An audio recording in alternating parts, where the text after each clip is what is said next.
Përshëndetje për të gjithë, edhe sot në balotazh, pra në rundin e dytë është ditë po aq e rëndësishme sa rundi i parë i zgjedhjeve, sepse qytetarët tanë sot përfundimisht vendosin jo vetëm se kush do t'i udhëheq komunat ku ata jetojnë, po të njëjtën kohë vendosin për një të ardhme më të mirë për fëmijët tanë, vendosin për shumë mundësi për komunat ku ata jetojnë. Rrjedhimisht shpresoj që secili prej qytetarëve me të drejtë vote do ta shfrytëzojë këtë të drejtë dhe do të dalë sot në votime.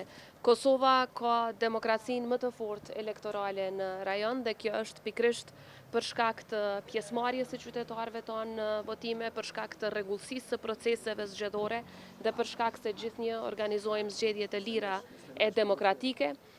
Jam besim plot se edhe dita e sotme do të jetë e tillë. Pra, do të organizohen zgjedhje të lira e demokratike ku secili qytetar do ta shfrytëzojë të drejtën e vet kushtetuese për të vendosur për komunën ku jeton, për shërbimet cilat i ofrohen dhe për mundësi më të mira për të gjithë. Ju falenderoj edhe juve si media që si gjithnjë jeni në krye të detyrës dhe do t'i përcjellni sot këto zgjedhje të cilat janë të rëndësishme nga shumë kënde, por mbi të gjitha për shkak të pjesëmarrjes së qytetarëve tanë dhe për shkak të leadershipit që ata do ta zgjedhin për të vendosur për të ardhmen e tyre. Ju faleminderit të njerë. Zënjo Osmani, një pyetje lutem Habi Hoxha nga BCNU. Sa të rëndësishme janë këto zgjedhje në kontekstin politik ku ndodhet Kosova? Është një pyetje që bëhet shpesh nëse nuk ka vota për zotin Kujnukca. Këto janë dy procese komplet të ndara, natyrisht që zgjedhjet komunale, zgjedhjet lokale në Kosovë nuk kanë ndikim në proceset në nivel nacional në të cilat po kalojmë.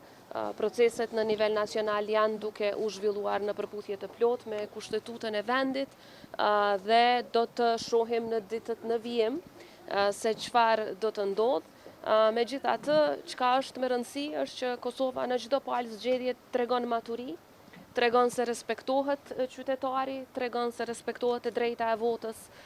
Prandaj, jo vetëm që këto rezultate në zgjedhjen lokale apo vetë organizimi i tyre nuk kanë ndërlidhmëri me zgjedhjet nacionale, po edhe zgjedhjet nacionale, kurdo që do t'i kemi ato, sepse kjo do të varet nga partitë politike që përfaqësohen tani në kuvend, jam e bindur që do t'jenë edhe një gur më shumë mbi këtë kaluan e demokracisë që e kemi ndërtuar për gjatë shumë viteve. Unë jam shumë krenare me qytetarët e Kosovës të cilët janë kontribuesit kryesor për zhvillimin e demokracisë në vend. Faleminderit. Faleminderit.